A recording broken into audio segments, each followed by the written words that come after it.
পদ্মশ্রী পদক চুরি বাড়ি থেকে।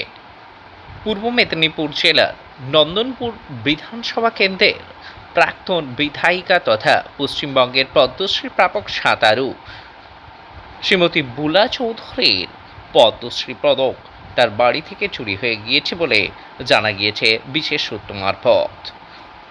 আজ তার বাড়ি থেকে এই পদ্মশ্রী পদক চুরি হয়েছে বলে জানা গিয়েছে।